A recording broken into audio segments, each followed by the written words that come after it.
All right.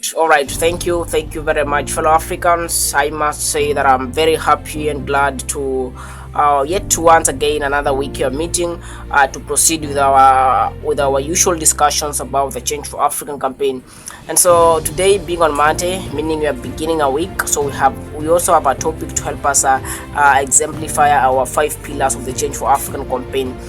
Being on Monday, it's about governance, our first pillar of the Change for African campaign. And our this week's topic of discussion will be the African Continental Free Trade Area. The African Continental Free Trade Area was adopted or was aimed. When it was adopted, it was an aim to enhance the inter-African trade and economic integration, looking at integrating the African economy, putting in mind that the African economy is still does not compete with anyone, or is still very low for any competition. And so this is being about governance, and this being our topic of discussion this week. Mostly for us, when you look at such things, the very things we try and look at is yes, we have this, and do we have strategies that have been put across to make sure that maybe Africa is able to reach some levels with respect to what they have adopted? This was first adopted in 21st March in 2018 in Kigali, Rwanda, and it has undergone several milestones. And the last time they came to an agreement was in 2021 on 1st of January. That is when the last milestone happened, and they started to implement or to do now maybe the practical things in terms of achieving this African economic integration, or the intra-African trade and economic integration. The last milestone was done in 2021, and then they began from that. And so the very things we look at such projects in Africa are if they are still there, what are some of the things that are holding such projects? So that are some of the areas we look at, such that if you identify the problem or the weakness of such areas, is when now we start to urge those in positions to make sure that they take it to their obligation, or they make it like they look at a very cognitive voice or practical ways, or they become pragmatic on those areas that are the weakness, or they become more concerned with the weak areas, such that if the weak areas become strong, then it means what was adopted is able to be successful. The agendas or whatever is adopted for Africa is able to be successful by when we focus on the weak areas, because once we identify the weak areas as governments in Africa, then we are able to figure out what we need to do. And so very key issues that are holding the African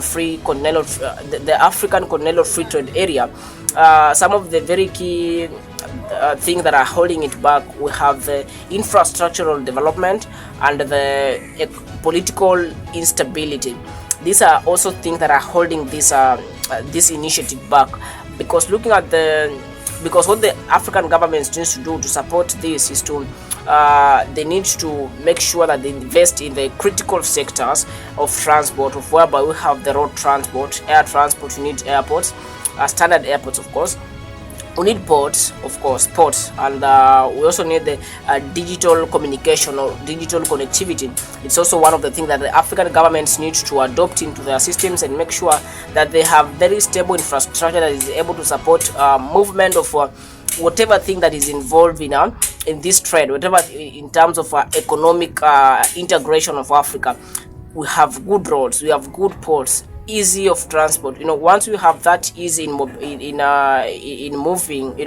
or in mobility, once our mobility is affordable and easy and up to standards, it means we won't travel at very high cost, and even the trade will be profitable, because we have easy movement of goods from one place to another. So those are some of the key areas the African governments needs to collide or to come together and focus on them very hugely, invest on them. Those are very critical areas when it comes to the African Continental Free Trade Area.